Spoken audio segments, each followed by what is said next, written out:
Hello and welcome back to my channel. My name is Mohammed Zishan. I am a qualified accountant and tax advisor in the UK. Today we are going to dive into most important topic and often misunderstood, which is, can I freelance on my student visa in the UK? I will walk you through legal limitations and how freelance income is treated, what tax obligations apply, and how you can strategically plan your payments. If you are an international student and want to earn a bit on extra, so you need to watch this video very carefully. I have already answered roughly 30 questions. You can watch videos up here. So now let's begin with the first question. What's allowed and what's not allowed under UK visa system? As per United Kingdom visa and immigration system, the guidance are as follows.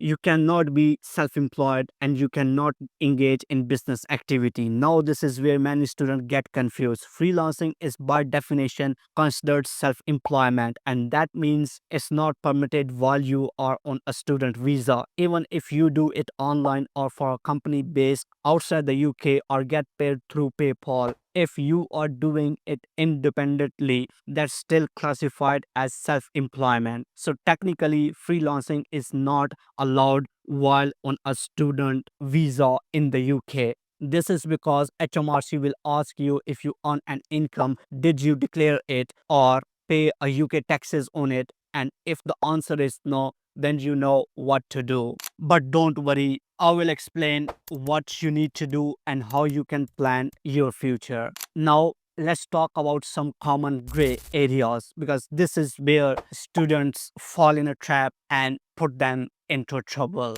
Some students says, but I am just doing graphic designs on Fiverr, or translating documents, or tutoring a friend's cousin or friend's kids. It's not a big deal. Here's the reality. If you are not employed by a registered business and you are doing work on your own, setting your rates, choosing your own hours, that's a self-employment, which means it's your responsibility to declare your income and pay taxes on it. And if Home Office finds out, it could affect your visa extension or even your future settlement. So please, even if you find it remotely or informal, do not risk your visa status until you seek a professional advice. Now, the good news is there are legal ways to earn a money and get an experience. So the number one is, you are allowed to work 20 hours per week during term time and full time during holidays, as long as it's with a registered business and you are officially employed. Number two is freelance under a post-study visa. Once you switch to a graduate visa or post-study work permit, the restriction lift. You can then register as self-employed, open a business bank account and invoice clients. And finally,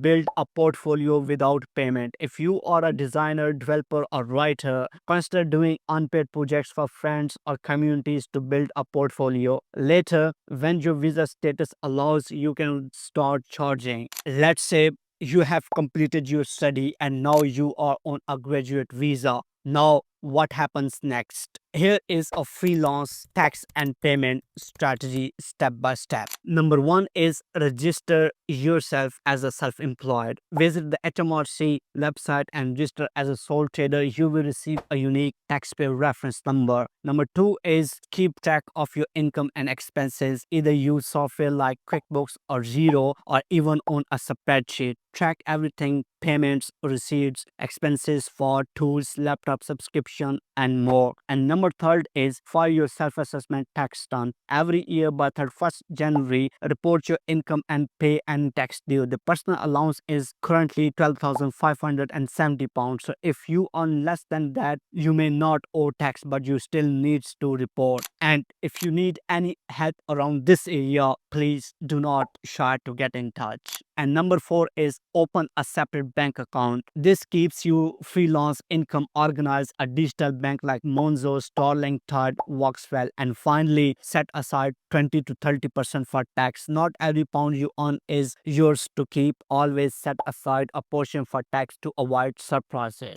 And now my final thoughts are, if you are on a UK standard student visa, please do not risk your visa status. Instead of focusing on freelancing, try to build your own portfolio, develop your skills, and once you convert your visa to a post-study work permit, then start invoicing to your clients. And once you started invoicing to your clients, then go ahead with registering with HMRC, either yourself as a self-employed, or maybe you can register a company to a company house. Understanding laws around student visa and your responsibility around student visa is your responsibility, and HMRC or Home Office will not tolerate any misperception, or they are not going to allow you any kind of illegal activities. And if you found this video helpful, please do not try to share this with other students. Hopefully, it will help them to understand the legal responsibilities under the UK student visa. As always, if you have any questions, please do not try to leave a comment, and I will try my best to get an answer for you, or even publish a video for you. As always, hand ahead, salute, until the next video.